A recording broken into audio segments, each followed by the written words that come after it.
bahwa manusia dengan segala kelebihannya itu tujuannya hanya satu, mengertikan dirinya dan orang lain bahwa Allah itu Tuhan. Dan itu tugas siapa? Tugas para nabi. Sehingga pertama kali nabi jadi nabi itu setelah ketemu malaikat Jibril di Gua Hira. Pertama yang dilakukan apa? Beliau naik ke Gunung Sofa, kemudian memaklumatkan ke keluarganya bahwa saya adalah sekarang seorang nabi. Karena tidak boleh. Orang harus dikenalkan kalau Allah itu Tuhan. Kalau ada seorang presiden jadi presiden dilantik, beliau harus dimaklumatkan kalau dia presiden. Kalau ada menteri juga harus dimaklumatkan kalau dia menteri, supaya perlakuan orang lain jelas bahwa ini saya memperlakukan presiden, saya memperlakukan seorang menteri. Sehingga ini penting saya utarakan, urutan pertama terpenting di dunia adalah memaklumatkan kalau Allah itu sebagai Tuhan dan semua Rasul sebagai utusannya. Nah sekarang problem kita adalah karena kita orang Jawa, ngaku sugih itu rapi, ngaku alim juga rapi. Oke, kita sepakat etika itu dalam banyak hal juga baik. Tapi itu tidak bisa dipegang banget. Karena kalau orang misalnya nyuwun sewu, kaya terus ibu-ibu miskin, nanti untuk BLT. Ya lucu tuh, misalnya Haji Hilmi terus untuk apa? BLT. Ini kan terus lucu. Jadi apa-apa kalau berlebihan itu efeknya naik. Misalnya saya ngaku bodoh, itu oke lah, itu tawaduk bagus. Tapi misalnya aku ngaku bodoh, terus orang mulang tafsir, gak mulang apa, terus tafsir diulang ngomong sing ra jelas. Kayak apa dosanya saya? Saya masih ingat di antara awal-awal saya kenal Pak Quraish Shihab, kata beliau, kita ikut dosa kalau yang mengajar itu tidak ahlinya, karena enggak karu-karuan. Jika apa? Dosanya orang alim itu apa? Kitmanul ilmi, menyembunyikan ilmu. Makanya ilmu itu harus dimaklumatkan. Tapi tentu tanpa hadun nafsi, bahwa orang itu gak berpikir populer, gak perlu. Saya gak pernah ingin populer. Tapi saya ingin mempopulerkan ulumullah, mempopulerkan ilmu-ilmunya Quran. Jadi di antara sebabnya Nabi Ibrahim jadi Nabi adalah beliau pernah risau, sampai punya gelar Khalilur Rahman. Beliau setelah menemukan Allah, punya kerisauan, ya Allah, sungguh dunia ini tidak fair. Engkau zat yang begitu penting, pencipta langit bumi, zat yang begitu perannya penting, kemudian orang tidak kenal engkau. Coba misalnya pekerja di Mubarok, nggak ngerti kalau Haji Hilmi itu ketuanya, itu kayak apa buruknya? Kamu nggak ngerti kalau presidennya Pak Jokowi, itu kayak apa buruknya? Kamu nggak ngerti kalau bapak kamu itu Karmen, itu kayak apa ngawurnya? Nggak ngerti status orang yang berjasa ke kita itu buruk sekali, apalagi nggak ngerti Allah Subhanahu wa Ta'ala itu betapa buruknya. Sehingga Nabi Ibrahim itu risau. Nak sampean kan risau kok roh, nak aku melarat wong ora gelem sedekah, jadi risau mikir dirinya sendiri. Misalnya seneng cewek, kok roh cewek iku nak aku seneng dik-dik. Jadi itu egois sekali. Nabi Ibrahim itu yang dirisaukan adalah Allah zat yang begitu penting kemudian tidak dingerteni oleh mereka. Jika beliau mulai bikin cara untuk Allah dingertikan. Nah ini mulai ada masalah karena mulai bersentuhan dengan orang banyak. Beliau pura-pura sakit. Tanya, kenapa kamu sakit? Ini loh sedang berobat. Ya kalau di sini mungkin di perapatan ya, atau kalau di sini mungkin simpang 7. Beliau terlentang, faqala inni sakim, saya ini sakit. Ya minta dong berobat sama perbintangan karena mereka menuhankan perbintangan. Fanadzara nazratan fin nujum. Dia minta, tapi kok saya tidak sembuh-sembuh. Akhirnya dia datang ke tempat pemujaan. Setelah datang ke tempat pemujaan, terus beliau ngasih beberapa makanan. Kok enggak kamu makan? Jadi Nabi itu ya lucu. Wong karuan berhala kok ditawarin makan. Beliau mangkel karena dianggap berhala ini sombong, ditawari makan kok enggak mau. Itu dipukulin semua, hancur semua, terus kapaknya diletakkan sama yang atas, yang ketuanya, yang paling besar. Ketika beliau diadili itu lucu. Ibrahim siapa yang menghancurkan berhala-berhala kecil itu? Paling yang besar, beliau enggak terima disaingin kan. Wah, kalau enggak percaya tanya. Pas aluhum ingkanu yantikun, kalau enggak percaya tanya. Wah, otak kamu ini mulai masalah Ibrahim. Wong karuan berhala kok ditanya. Wah, kamu itu afala takilun, agak punya akal, kamu enggak bener. Ibrahim menimpali, kamu lebih enggak punya akal. Karuan ngomong aja enggak bisa kok kamu sembah. Di sini mulai beliau bikin tamhid, atau dalam ilmu mantek itu tamhid itu bikin dasaran logika. Akhirnya mereka tahu bahwa Ibrahim tujuannya itu buruk, yaitu hanya mencibir kita menyembah berhala. Mereka karena punya kekuasaan, ya sudah Ibrahim dimatikan saja. Itu sudah jadi logika penguasa kalau kalah argumentasi ya main kekerasan. Singkat cerita mereka memutuskan dibakar. Setelah Nabi Ibrahim dibakar ini yang jadi pelajaran bagi kita. Sangat-sangat jadi pelajaran bagi kita. Bahwa amal kebaikan, misalnya jenang mubarok, itu gak penting nanti menguasai dunia, perdagangan itu gak penting. Tapi memberi sinyal, memberi isyarah bahwa seorang muslim itu bisa mungkin bermanfaat bagi yang lain. Gak harus menang. Saya misalnya sebagai kiai, yang penting kiai itu mulai. Gak harus menang, juga ada harus populer. Ini saya ditemani Habib Zain, seorang Habib itu berkahi sama yang lain. Gak harus nomor satu. Kenapa itu perlu saya katakan? Karena begini. Ketika Nabi Ibrahim dibakar, ini dengerin, ketika Nabi Ibrahim dibakar, itu ketika api sudah begitu menggila ya, itu yang mau melemparkan Ibrahim jadi bingung, karena terlalu panas. Dilempar itu nggak sampai tengah, karena yang mau ngelempar sendiri sudah terlalu kepanasan. Singkat cerita, terus ada ide manjanik. Manjanik itu semacam ketepel besar. Itu idenya iblis itu. Ya ide caranya pakai manjanik dilempar dari jauh, tapi Ibrahim bisa jatuh di tengah apa? Api. Yang menarik di situ apa? Seekor katak itu lalu lalang dari telaga ke situ, hanya bawa air di mulutnya, kemudian disemprotkan. Kemudian Ibrahim itu matur nuwun atas komitmen katak. Karena padahal itu mesti nggak ngefek ya, pasti nggak ngefek sama sekali. Masa api sebesar itu kemudian mau dipadamkan oleh seekor katak. Nah, yang cicak itu datang ikut nyebuli, niupin supaya api tambah besar. Sebenarnya nggak ngefek juga, tapi kok mangkel. Makanya dalam sejarah beberapa riwayat, Sayyidah Aisyah itu pernah nembaki cecak, ya tentu pakai alat zaman itu. Karena untuk mengimplementasikan bahwa cecak itu hewan yang nggak benar gitu. Karena ikut dengan tanda kutip nyumbang membesarnya api. Padahal ya nggak ngefek juga. Itu kan sama jenengan di jalan ono wong idoni dari jarak 10 meter. Sampean mangkel gak? Mangkel kan meskipun nggak kena. Roh raimu malah kan mangkel padahal nggak kena. Sama, kowe ra duwe dhuwit ana wong senyum tuh seneng padahal ora nyafaati. Butuh dhuwit kok dikai senyum. Jadi semenjak itu ada satu fikih bahwa berkontribusi itu tidak harus menyelesaikan masalah.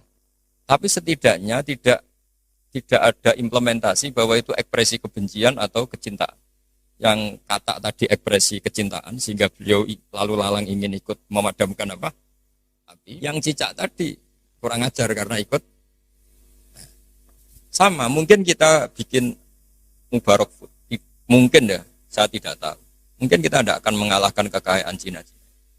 Tapi setidaknya umat Islam berlatih wira usaha. Sehingga lahirlah mubarok food yang banyak dengan bentuk yang berbeda. Sehingga umat Islam berlatih menjadi aktor, bukan objek. Begitu juga saya ngiyai ngajar tafsir. Orang supaya tahu bahwa pondok-pondok Indonesia bisa menghasilkan orang alim.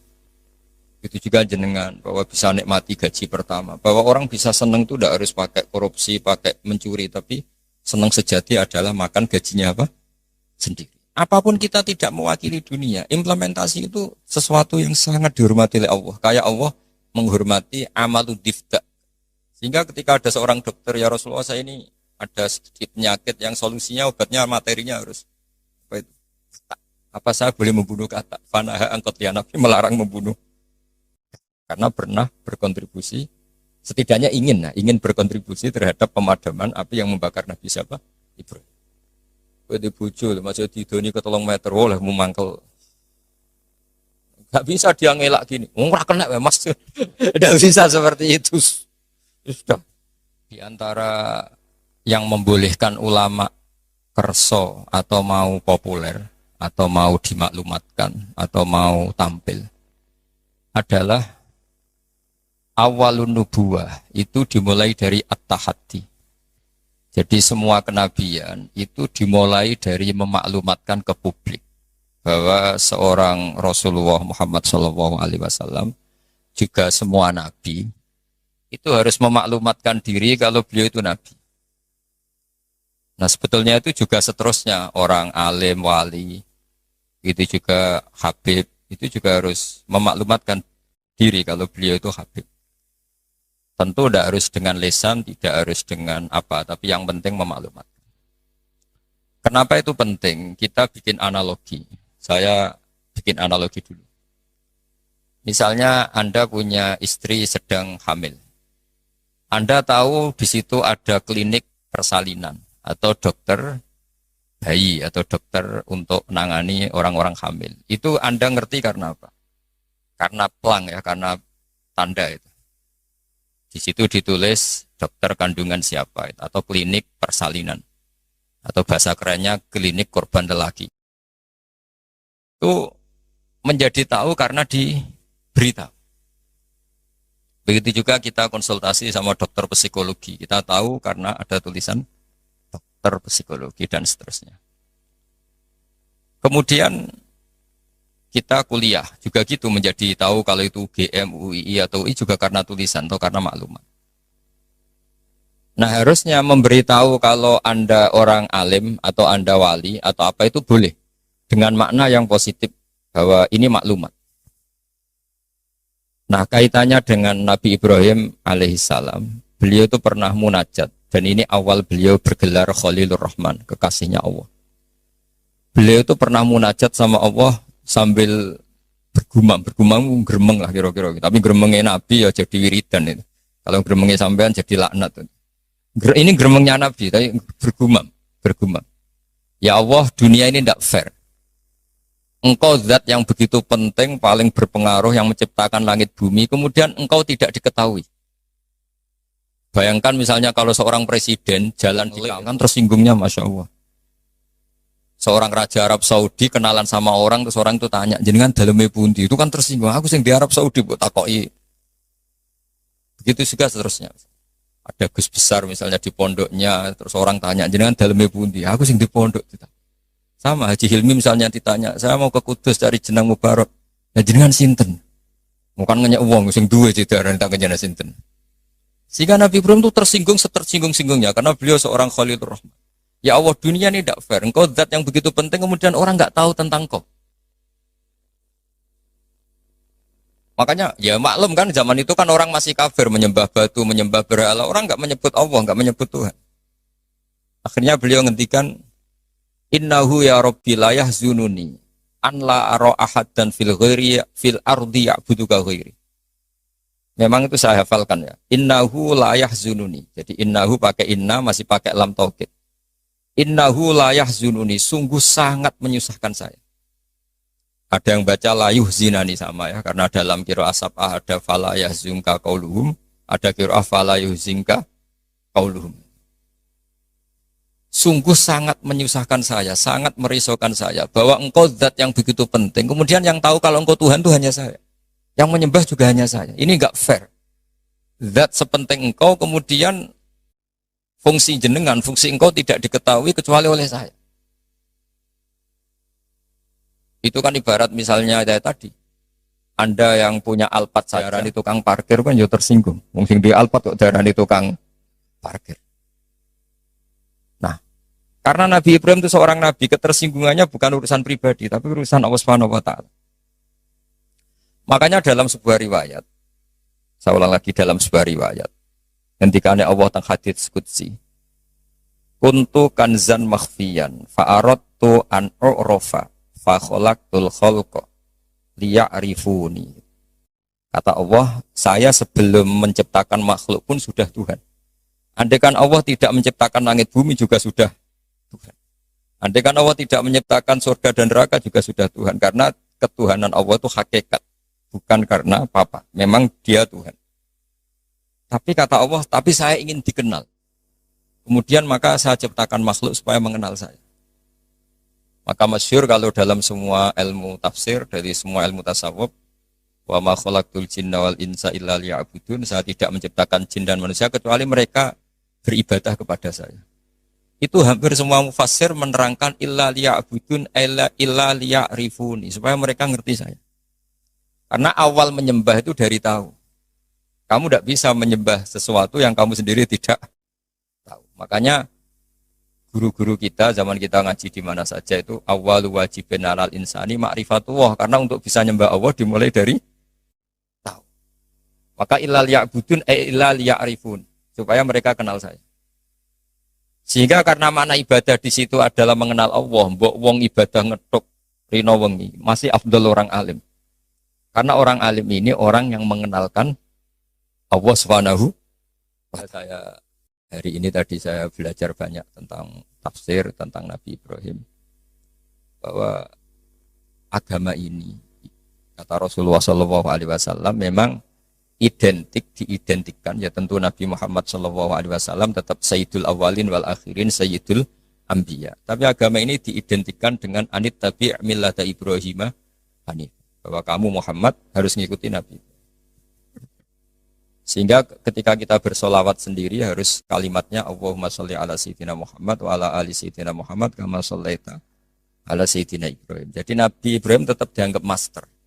Bahwa ya Allah engkau bersolawat ke Nabi Muhammad sebagaimana engkau bersolawat ke Nabi Ibrahim. Karena Nabi Ibrahim ini yang bapak tauhid, millata abikum Ibrahim. Ibrahim itu cara bertauhid bukan sekedar adu argumentasi, tapi beliau berpikir jangka panjang. Misalnya sekarang kita bicara kalau miladnya sudah berapa? 110 tahun. Jadi sebelum kemerdekaan. Nabi Ibrahim ketika mau meninggal, cara berpikir sederhana begini, ya Allah, saya menyembah engkau, saya seorang nabi, saya mentasbihkan engkau, saya mentahmidkan engkau, saya mentakbirkan engkau. Tapi saya ini tetap mati. Padahal saya ingin yang mentasbihkan engkau ini abadi. Yang mensolati, yang mengibadah solat abadi, tasbih abadi. Ini gimana ya Allah? Solusinya apa? Ya Allah, saya ini harus punya turunan yang menjaga tradisi ini. Yang menjaga keluhuran ini. Sehingga beliau nangis itu ingin punya anak soleh itu bukan karena beliau nanti kalau nggak anak soleh itu gimana, enggak. Gimana nangisi nasibnya agama ini gimana kalau saya tidak punya anak, tidak punya cucu yang soleh. Barokahnya itu pula nggak ada nabi setelah Ibrahim kecuali ada darahnya Nabi Ibrahim. Yang nggak ada nabi setelah Ibrahim kecuali pasti ada darahnya Nabi Ibrahim, baik dari ibu Sarah maupun dari ibu siapa? Hajar. Ada yang baca Hajar, ada yang baca Ajar ya, karena di beberapa teks memang ada yang ditulis dengan hak, di Bukhari ada yang ditulis pakai apa? Hamzah. Hajar atau apa? Ajar. Ini penting saya utarakan, penting sekali bahwa kalau Anda orang kaya yang memanfaati orang banyak, kamu ingin kaya lagi, anak kamu ingin kaya lagi, jangan niat biar anak putu kurang melarat. Tapi tradisi memanfaati orang lain biar sama, saya juga ingin nanti anak saya alim. Tapi bukan berarti ingin anak saya terus dicucup orang, disalami template, enggak. Ingin menjaga bahwa harus ada orang alim. Nah kenapa harus anak kandung? Padahal murid bisa. Karena manusia itu didik orang lain itu ya repot. Omah sekolah ra ketompo terus mondok. Nggak ribet ngadepi wong liya. Dibang nang omah nakal dititipno pondok. Ribet. Meskipun kita terima itu sebagai santri, tapi kan komitmennya beda, cara berpikir.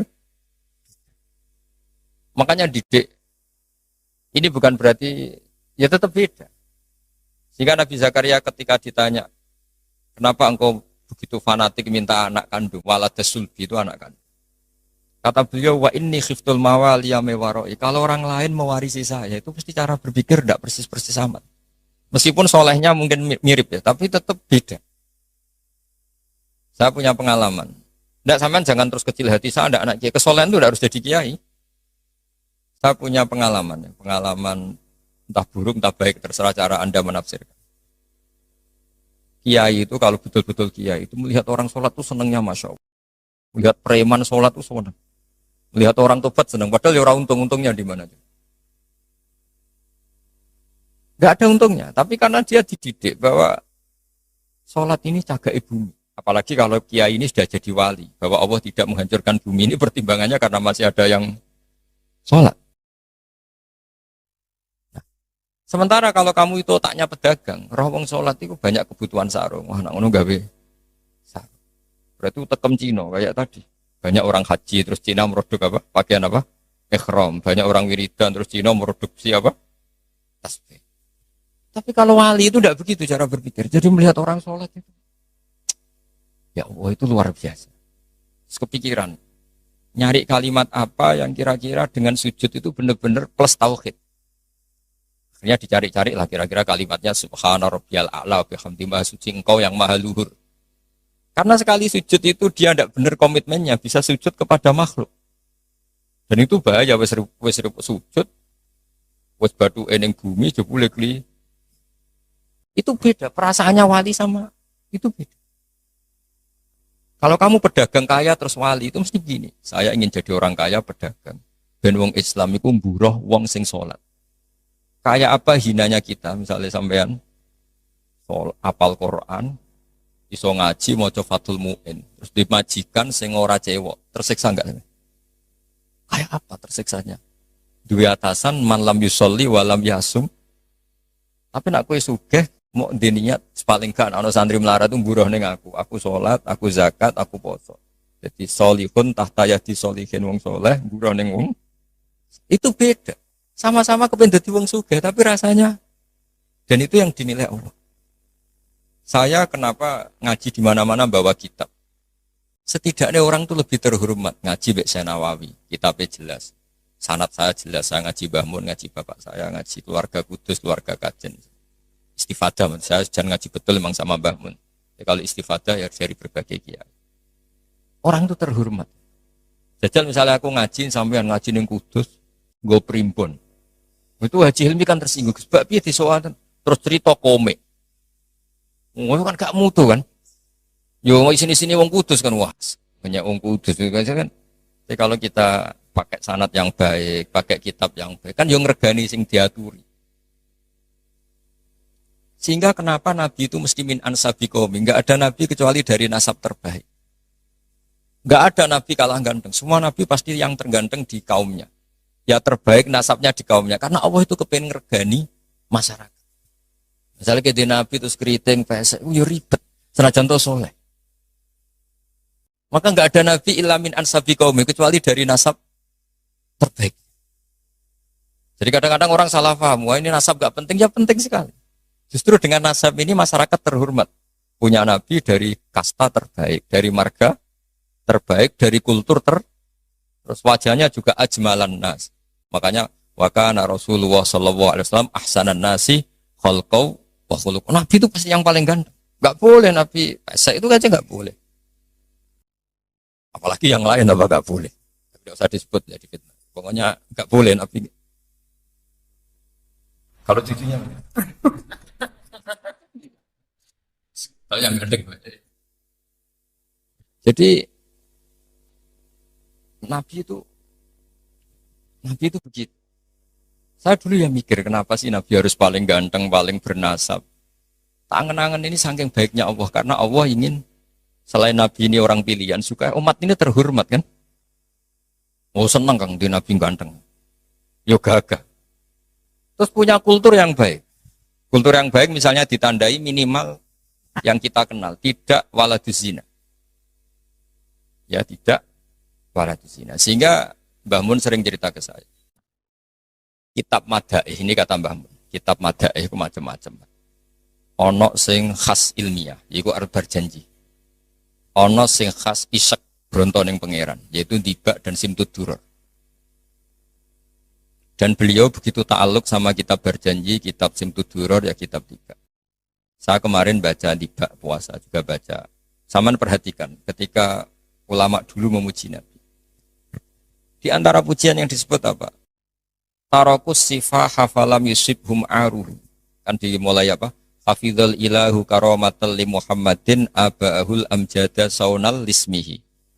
Allah menjaga harga dirinya Rasulullah SAW dimulai. Sayyid Abdullah enggak pernah zina, Sayyid Abdul Muthalib enggak pernah zina, Sayyid Hashim enggak pernah zina. Karena betapa buruknya kita kalau punya nabi dari nasab yang tidak benar. Maka pujian pertama yang dilantunkan apa? Tarokus sifaha. Mereka meninggalkan perzinahan. Falam yusibhum aruhu. Maka babanya Nabi itu tidak ada ceritanya yang mau berbuat zina. Min adami wa ila abihi. Wa dimulai dari Nabi Adam. Karena keren punya pemimpin. Bapaknya jelas, mbahnya jelas, buyutnya jelas. Saratun saronu nubuati fi asari rihurohimul bahiyah. Ini begitu. Akhlaknya juga gitu. Gak ada nabi kok medit. Pusing kan gitu nabi medit. Pusing. Punya nabi goblok, ya pusing kan. Makanya nabi itu harus fatona, harus apa? Cerdas. Misalnya di nabi sekolah atau munggah kan pusing. Terus jadi nabi kue sing ranking. Iya sekolahnya pinter aku kok. Wong jadi kiai saja kalau ketemu temannya pusing. Karena temannya menangin aku sekolah atau munggah itu saja sudah pusing. Makanya jangan pernah jadi kiai ketika kiai kamu masih hidup itu menangi goblokmu itu. Wah itu masalah itu kan. Wong konco kiai ketemu konco pengapesan. Kok iso ngorekmu itu?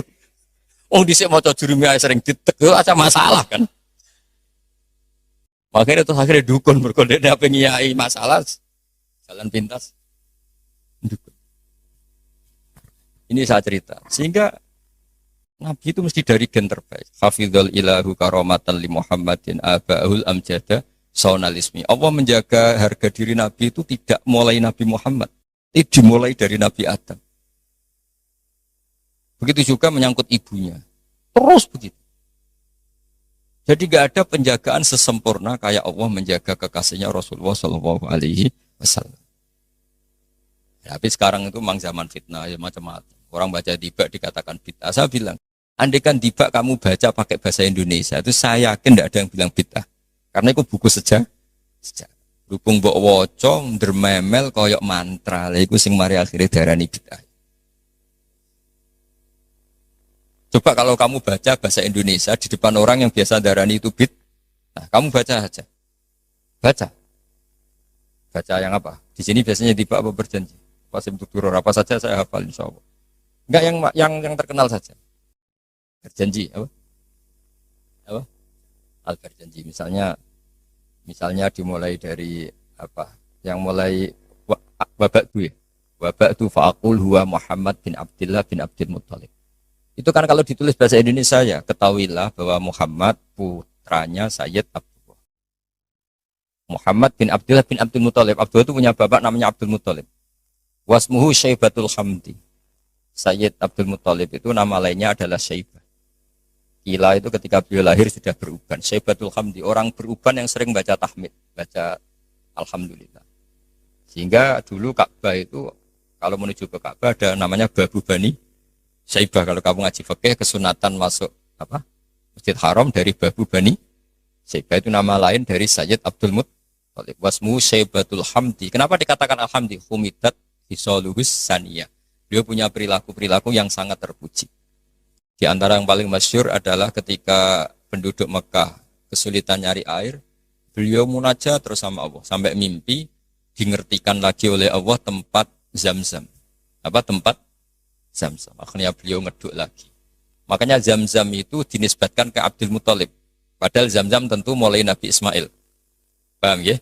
Tapi di bab tertentu dinisbatkan Abdul Muttalib. Makanya masyhur. Wa yundabul mausulu billadistahar kabi'ri Zam-Zamin yali waman hafar. Jadi Abdul Muttalib itu punya gelar waman hafarobi rozam-zama. Wahai orang yang menggali lagi sumur apa? Zam-Zam. Jadi beliau itu intinya itu lama sekali penduduk Mekah itu sudah kehilangan Zam-Zam. Abdul Muttalib munajat. Akhirnya karena beliau min dzurriyyati Ibrahim dingertikan Zam-Zam. Makanya kata Alfiyah apa? Wa yundabul mausulu billadzi istahar kabi'ri Zam-Zamin yali waman hafar. Sudah kita terjemah saja. Abdul Muttalib nama lainnya adalah Syaibatul Hamdi, orang tua yang selalu muji Allah. Kenapa terpuji? Karena semua perilakunya termuji. Wasmuhu Syaibatul Hamdi humidat hisoluhus saniyah. Ibnu Hashim. Ya terus begitu. Ladekan itu kamu tulis dengan bahasa Indonesia. Kamu kasihkan orang yang biasa membid'ahkan tiba atau berjanji. Wah bagus ini buku sejarah. Tapi setelah kamu baca Arabnya, kenapa jadi bid'ah? Itu yang salah itu dua-duanya menurut saya. Yang dengarin nggak paham, yang baca kayak jimat. Karena yang nggak paham terus, Allah, apa maksudnya nggak jelas. Ya sama-sama nggak jelas itu akhirnya berakibat nggak jelas juga kan. Makanya saya mohon niru kayak Habib Yaman tuh. Kalau baca berjanji itu diam semua. Karena paham, do nangis. Yang baca yang nangis. Nangis paham, bukan nangisin nasibnya enggak. Jangan Kak cerita Mbah Mun pernah cerita Dhisik ono khotib GR gede rumangsa. Ya, ini cerita Mbah Mun ya cerita kiai lah banyak cerita itu masyhur. Barang ono ada wong desa ku nuwakis dikira khotibe khotbah sukses. Bertakoki wah khotbahku sukses ya. Mboten kula eling jenengan eling wedhus kula sing ilang. Dadi wonge malah dimiripno. Oh mangkelnya khotibnya wah semong dipadano. Jadi nangisnya itu enggak bener. Jadi ini saya cerita. Dan nasab ini terus kata Said Barjanji wa adnanu bila raibin inda zalimil ulumin nasabiyah ila dzabihi Ismaila nisbatuhu wa muntama. Nabi Ibrahim itu adalah Abul Arab. Makanya kata Barjanji wa adnanu bila raibin inda dzawil ulumin nasabiyah ila dzabihi. Sayyid Adnan ini tidak ada keraguan lagi menurut para pencatat nasab bahwa beliau adalah turunan Nabi siapa? Ismail. Nah, Ismail itu bin. Kenapa Imam Barjanji harus cerita itu ngotot? Karena beliau tahu problem utama Rasulullah Muhammad jadi nabi dan akhirnya memaklumatkan kalau beliau nabi adalah orang Yahudi tanya, man huwa? Wa mana nasabu? Dia itu siapa? Lalu nasabnya siapa? Karena lama sekali orang Arab itu jahiliyah, jauh dari peradaban agama. Sehingga ketika ada isu lah, kalau menurut orang Yahudi bukan menurut bahasa kita, ketika ada isu bahwa orang Arab ada yang jadi nabi itu orang Yahudi mencibir. Gak mungkin Nabi ilamin Bani Israel. Gak mungkin nabi kecuali turunan apa? Israel. Israel nama lainnya Nabi Yakub ya. Jadi kalau ada istilah Israel itu nama lainnya siapa? Nabi Yakub. Is itu maknanya Isra itu maknanya abad. Il itu Allah. Jadi Israel maknanya hamba Allah. Yaitu Nabi siapa? Yakub. Jadi gunjingan. Gak bisa Nabi gak boleh dong kecuali turunan Ibrahim, turunan Israel. Tahu-tahu orang Arab jadi nabi asal-usulnya gimana? Karena mereka taunya Arab itu ya penyembah berhala, terus pemakan apa, pokoknya nggak benar semua. Nah, karena Sayyid Barjanji itu tahu problem Nabi di mata orang-orang itu adalah nasabnya. Beliau pertama nulis di antara yang dipakai mukaddimah adalah cerita nasabnya. Ba'du fa'akul wa Muhammad bin Abdullah.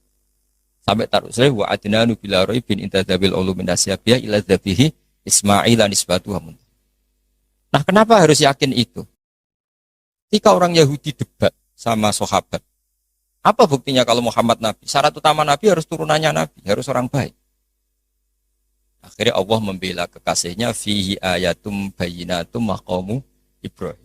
Bukti kalau Ibrahim pernah singgah di Mekah adalah di situ ada batu yang ada jejak kaki Nabi Ibrahim.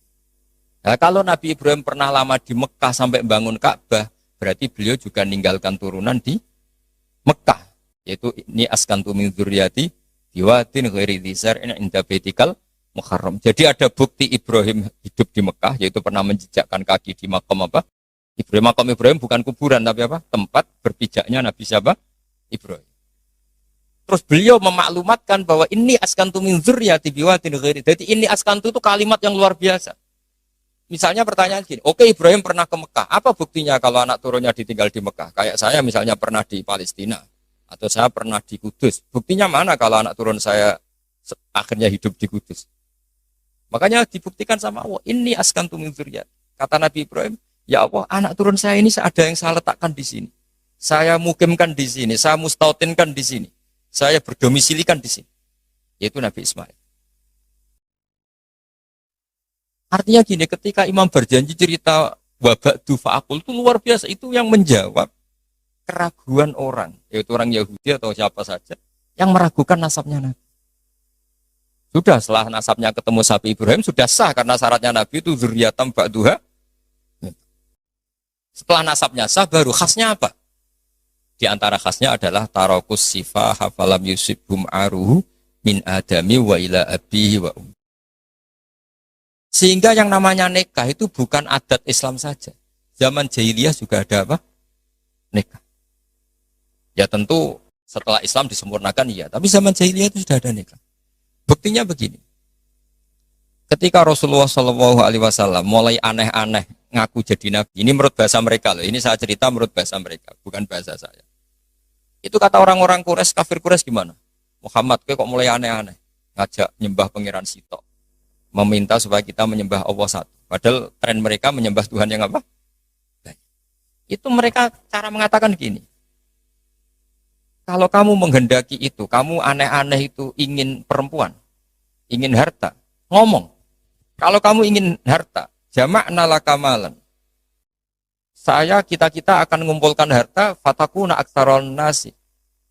Malam, kamu akan orang jadi orang paling kaya. Terus ketika kamu aneh-aneh ingin kawin, ingin perempuan cantik, kita tembungkan ke keluarganya, kita mintakan keluarga. Terus fazawwajnakaha. Kemudian kami nikahkan kamu kepada perempuan itu. Intinya orang jahiliyah zaman itu sudah anti apa? Berzina.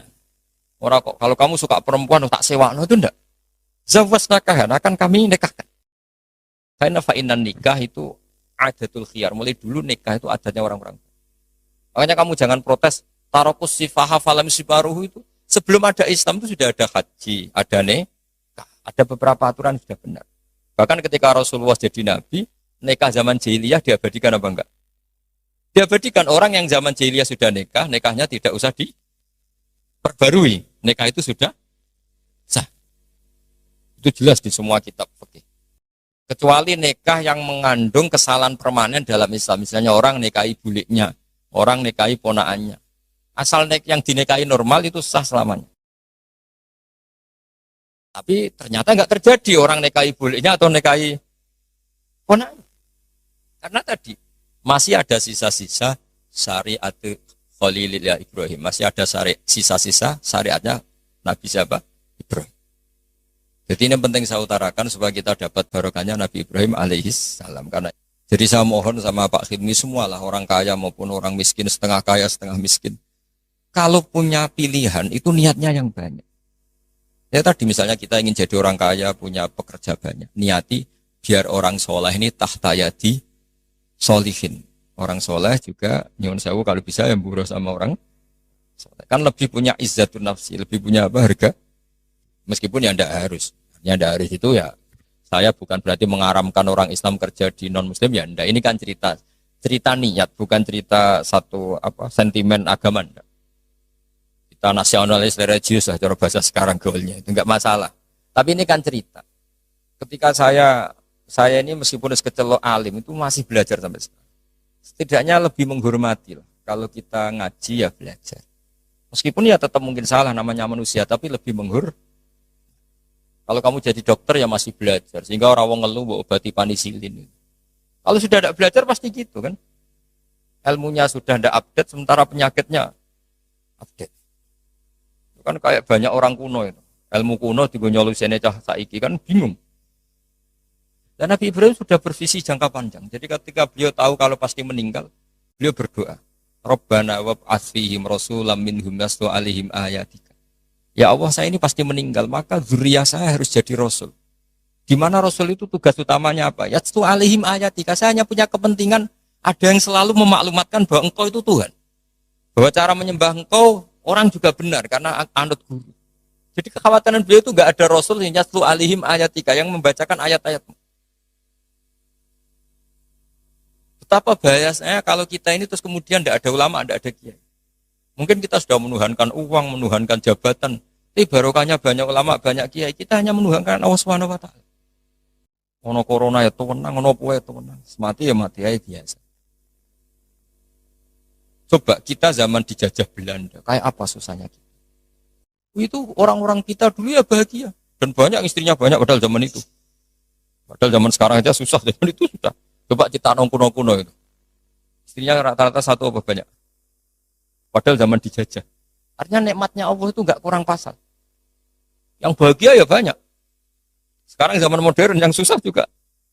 Itu kalau kata Mbah Mun, pangeran tetap sitok. Jadi pangeran tetap Allah. Enggak usah kamu teliti dunia enggak. Podo yang pangerane podo. Artinya mulai Nabi Adam sampai kiamat ya ono seneng, ono susah. Ono kasil, ono ra kasil. Wis ora usah mbok teliti, wis ngono mesti ngono. Jadi kira usah penelitian zaman Nabi Adam, kok polanya sama, ada yang tertawa, ada yang menangis. Ya ada saat tertawa. Hubungan mbek bojo mbok teliti satunya podo. Kadang yang mesra, kadang ya tukaran. Ya sudah sama. Kancanan yang ngono, kadang seneng, kecewa, itu ngono. Akhirnya kita belajar dari itu ngelmoni. Termasuk akhirnya ada Imam Syafi'i, ada yang ngarang hikam. Cara ngelmoni itu ya lucu lama itu. Malah enak digedingi wong akeh, ora diutangi. Yo kira-kira utang Haji Hilmi itu yang kenal apa yang gedeng? Yang kenal, orang kenal juga gak baik. Makanya kata Imam Syafi'i ditanya, orang sehebat jenengan ternyata yang benci banyak. Imam Syafi'i jawabnya enak. Waman asa'a ilaika faqad atlaqaka. Sebenarnya orang benci kamu itu positif. Minimal gak utang kue. Kowe tahu nyileh mobil wong sing mbok gedingi. Tapi nak kowe akrab Haji Hilmi bahaya iso nyileh Alphate, nyileh macam-macam. Jadi enteng saja ulama.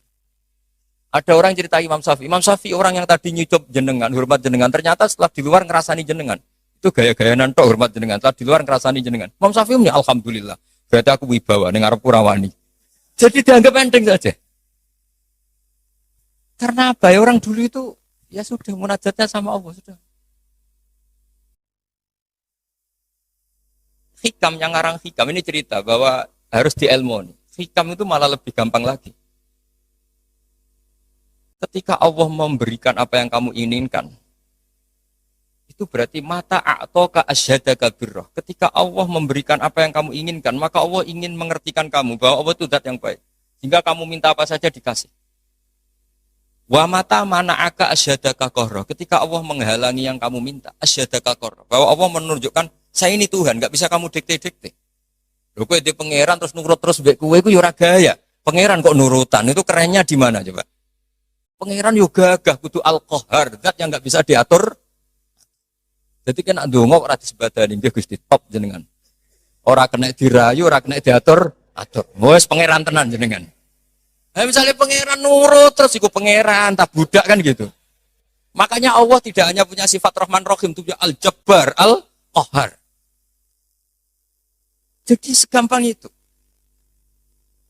Lho di pangeran terus nurut mbek kowe kan. Aku lagi kecewa. Mesti protes lho. Diuncang ngono kok jenengan tuh. Jadi enteng saja ulama dulu muamalah sama Allah. Mata atau ka'asyadaka birra. Ketika Allah memberi kamu, anggap saja Allah mengenalkan ke kamu bahwa dia zat yang terbaik.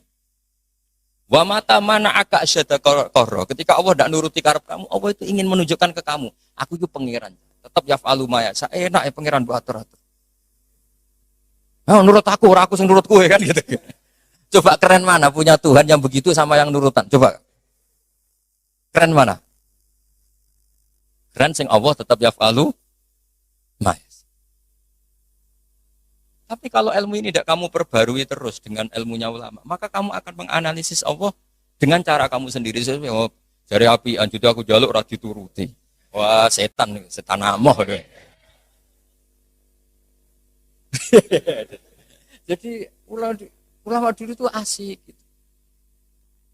Coba saya itu termasuk kiai muda yang nggak mati bukan karena saya apa. Rasulullah tuh kalau ngajari melihat kehidupan kematian tuh rileks. Ya Allah, kalau saya hidup, ini ngajari ke kita ya. Anggap saja ini peluang untuk menambah kebaikan. Kalau saya mati, anggap saja itu akhir dari segala keburukan. Makanya saya itu tidak mati takut mati. Coba hidup kita ke depan. Meskipun auzubillah min dzalik, potensi zina, potensi korupsi. Yang sudah korupsi, potensi korupsi lagi. Yang sudah kadung zina, potensi zina lagi. Yang bisa ngakhiri itu apa coba? Mati. Jadi kalau melihat gitu mati, kalau kamu mau mati, matur nuwun Gusti. Mumpun niki terakhir kula mun mboten saged elek malih. Matur nuwun. Loh, benda ini cerita. Jadi jangan melihat sisi mati ini keburukan karena itu akhir dari segala dan akhir dari segala potensi. Kalau kamu tidak jelek sekarang kan potensinya tetap bisa soleh-soleh kayak kue udah kuat suwe kan nggak ada jaminan gitu maksudnya. Kan nggak ada jaminan. Kamu sekarang nggak korupsi, kan nggak ada jaminan kalau nanti jabat. Kan saja karena nggak ada kesempatan. Jadi segampang itu. Sehingga kita ini akhirnya melihat mati itu biasa. Biasa bukan ya karena urip ya apik mati ya habis. Inna sholati wa nusuki wa mahyaya wa mamati lillahi rabbil. Makanya Bapak dulu saya ini kan termasuk wis kiai. Sebenarnya problem saya ya sudah berat kalau nuruti umat macam-macam. Tapi ya, saya masih eling dhewe Bapak. Dunia orang melok duwe kok pikir lah opo santai wae. Dunia orang melok duwe kok pikir. Itu kali ngene, aku mikir jenang mubaroke Pak Hilmi kan ora melok duwe kok tak pikir. Ya penting mikir sing duwe kan gitu. Ya sama gitu, wong duwe ora melok duwe kok pikir, ya penting pikir sing duwe kan. Cara kasarane. Makanya hikam ngendikan da'it tadbir fama qoma bi ghairu la tuqim bi nafsak. Wis ora usah mikir nemen-nemen. Dunya iku ana sing duwe. Ora usah kemelok-melok, ora melok duwe kok geger. Maksudnya ora usah mikir wis melok pangeran wis. Wong alim yo mulang wis. Wong sugih bagi karyawan. Habib yo ndongakno umat. Wong melarat yo ndongakno sing sugih sedekah sudah gitu aja ora usah mikir. Wah nak sedekah rak duit kuntek, berarti mikir. Kok sing melarat aku ndongakno sugih kenaan tak ndongakno awakku ora iso sugih wae ya. Ya rusak nak donya dan ngono ya rusak. Rusak. Ya jadi ini saya cerita ilmu. Segampang itu ulama melihat.